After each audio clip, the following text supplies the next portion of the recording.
नमस्कार दोस्तों, आप सभी लोगों का स्वागत है आपके अपने चैनल स्टडी विद आर्यन पर। और मैं हूं आपका दोस्त आर्यन।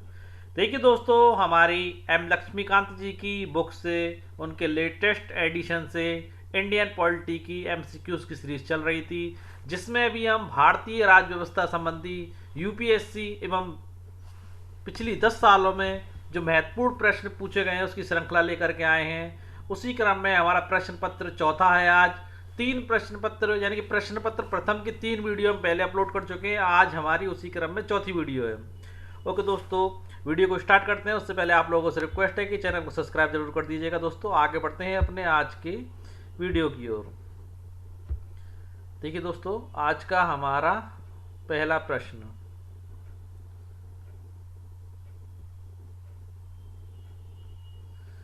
देखिए फ्रेंड्स, स्क्रीन पर आप देख सकते हैं आज का हमारा पहला प्रश्न। इससे पहले मैं आप लोगों को ये बता देता हूं कि ये जो प्रश्न, आज के जो प्रश्न है, ये यूपीएससी 2016 के पेपरों में ये सारे के सारे प्रश्न पूछे गए थे।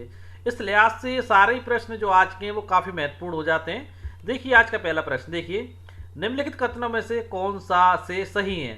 पहला विकल्प, लोकसभा में लंबित कोई विधेयक उसके 70 अवसान पर व्यवगत यानी कि लैप्स हो जाता है।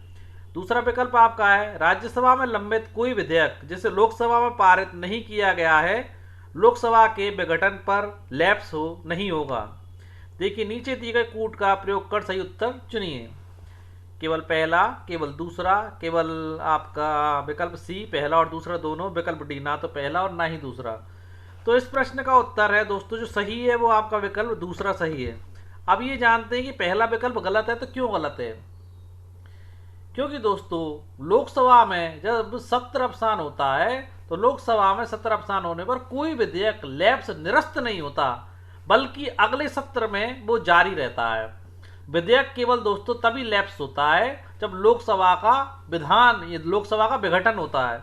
अगर लोकसभा का विघटन हो रहा है तो विधेयक लैप्स हो जाएगा, अन्यथा दोस्तों वो अगले सत्र में जारी रहता है।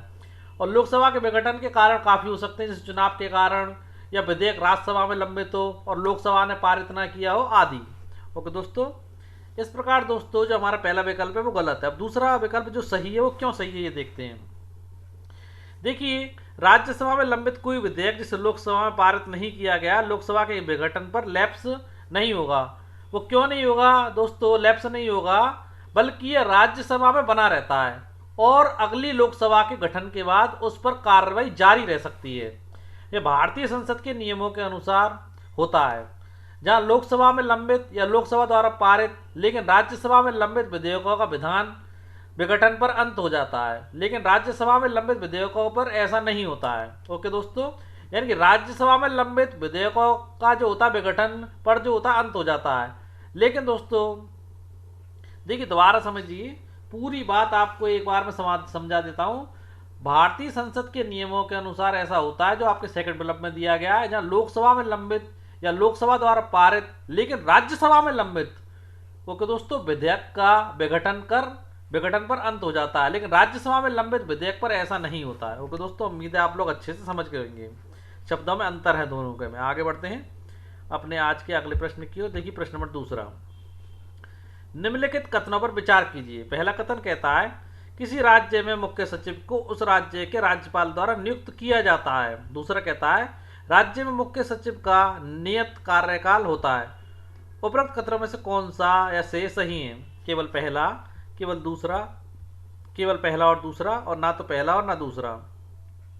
तो दोस्तों बता देता हूं, यहां पर जो आपके कथन दिए गए उसमें ना तो आपको पहला ही सही है और ना दूसरा ही सही है। देखिए विकल्प पहला गलत क्यों है ये देखिए। विकल्प पहला इसलिए गलत है क्योंकि मुख्य सचिव जो चीफ सेक्रेटरी होता है उसकी नियुक्ति आमतौर पर राज्य के मुख्यमंत्री द्वारा की जाती है। ओके दोस्तों, और राज्यपाल की भूमिका सामान्यतः इसमें प्रत्यक्ष नहीं होती, बल्कि ये मुख्यमंत्री के विवेक और निर्णय पर आधारित होता है कि वे किस वरिष्ठ आईएएस अधिकारी को इस पद के लिए चुनते हैं। इसलिए ये वाला पॉइंट आपका गलत है। दूसरा देखिए, देखिए फ्रेंड्स, राज्य में मुख्य सचिव का कोई निश्चित कार्यकाल नहीं होता है। वह मुख्यमंत्री के प्रसाद पर्यंत यानी कि चीफ मिनिस्टर के प्लेजर से पद जो है उसको मिलता है, पद धारण करता है, और मुख्यमंत्री के विवेक के आधार पर उसे किसी भी समय हटाया जा सकता है, स्थानांतरित भी किया जा सकता है। ओके दोस्तों, आगे बढ़ते हैं अपने आज के तीसरे प्रश्न की ओर। दोस्तों ये जो पेपर है आपका, मैं आपको पहले ही बता चुका हूँ, 2016 में आपकी यूपीएससी में सारे इस प्रश्न पूछे गए थे। आगे देखते हैं प्रश्न नंबर तीसरा।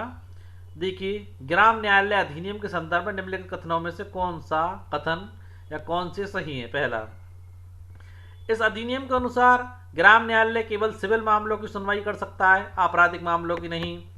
या यह अधिनियम स्थानीय सामाजिक सक्रियवादियों को मध्यस्थ सुलहकर्ता के रूप में स्वीकार करता है। उपरोक्त कथनों में से कौन सा से सही है। केवल पहला सही है, केवल दूसरा, और या फिर पहला और दूसरा दोनों, या ना तो पहला और ना ही दूसरा। तो दोस्तों इस प्रश्न का उत्तर जो सही है बी विकल्प, यानी केवल दूसरा यहाँ पर सही है। अब देखिए पहला गलत क्यों है, पहले तो ये जानते हैं। देखिए पहला विकल्प जो है वो आपका क्यों सही नहीं है, क्योंकि दोस्तों ग्राम न्यायालय अधिनियम 2008 के अनुसार ग्राम न्यायालयों को सिविल और आपराधिक दोनों मामलों की सुनवाई करने का अधिकार प्राप्त है। सिविल में क्या होता है दोस्तों, जमीन वगैरह के जो मामले होते हैं, और आपराधिक तो आप जानते ही हैं, आपराधिक जो भी मामले हैं। तो दोस्तों ग्राम न्यायालय अधिनियम 2008 के अनुसार ग्रामीण न्यायालयों को सिविल और आपराधिक दोनों मामलों की सुनवाई करने का अधिकार हासिल है, इसलिए आपका पहला विकल्प जो है वो गलत है। अब आपका दूसरा सही है। क्यों सही है, क्योंकि दोस्तों ग्राम न्यायालय अधिनियम जो है सामाजिक सक्रियता को मध्यस्थता के रूप में स्वीकार करता है। ओके दोस्तों, लेकिन इसे एक विशिष्ट कानूनी ढांचे के भीतर समझा जाना चाहिए। जैसे कि दोस्तों ग्राम पंचायत अधिनियम 2008 का प्रारंभिक उद्देश्य तीव्र और अनौपचारिक न्याय प्रदान करना है। यह ग्राम न्यायालयों को अधिकार देता है कि वे विवादों को निपटाने के लिए सुलहकारों या मध्यस्थों की सहायता ले, जिससे जल्दी से जल्दी मामलों का निपटारा हो सके। ओके दोस्तों, आगे बढ़ते हैं अपने आज के अगले प्रश्न की ओर। देखिए प्रश्न नंबर चौथा। दोस्तों आप प्रश्न देख रहे होंगे कि 2016 के यूपीएससी के एग्जाम में कितने अच्छे और बेहतरीन प्रश्न पूछे गए हैं। तो ये प्रश्न नंबर चौथा, राष्ट्रपति में भारत की संसद राज्य सूची के किसी भी विषय पर विधिक शक्ति प्राप्त कर लेती है यदि उसके लिए एक संकल्प कौन सा लोकसभा द्वारा अपनी संपूर्ण सदस्यता के साधारण बहुमत से प्रेरित कर लिया जाए, या फिर लोकसभा द्वारा अपनी संपूर्ण सदस्य संख्या के कम से कम 2/3 बहुमत से पारित कर लिए जाए, या राज्यसभा द्वारा अपनी संपूर्ण सदस्यता के साधारण बहुमत से पारित कर लिए जाए, या राज्यसभा द्वारा अपने उपस्थित एवं मत देने वाले सदस्यों के कम से कम 2/3 बहुमत से पारित कर लिए जाए। तो दोस्तों इसका सही उत्तर यहाँ पर है डी, यानी कि राज्यसभा द्वारा अपने उपस्थित एवं मत देने वाले सदस्यों के कम से कम 2/3 बहुमत से पारित कर लिए जाए तब।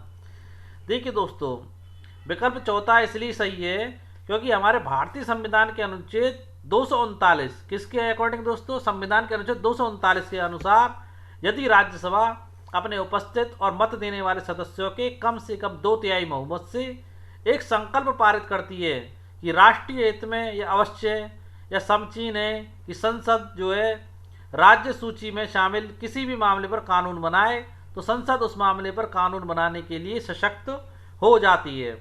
यह प्रावधान दोस्तों संसद को राष्ट्रीय महत्व के मामलों में राज्य सूची के विषयों पर अस्थायी रूप से विधायी शक्ति प्रदान करता है, और यह अस्थायी शक्ति दोस्तों केवल 1 वर्ष के लिए वैध रहती है, लेकिन इसे राज्यसभा द्वारा इसी प्रक्रिया के माध्यम से 2 बार बढ़ाया जा सकता है। उम्मीद है पूरे कॉन्सेप्ट को आप लोग समझ गए होंगे। देखिए प्रश्न नंबर 5वां।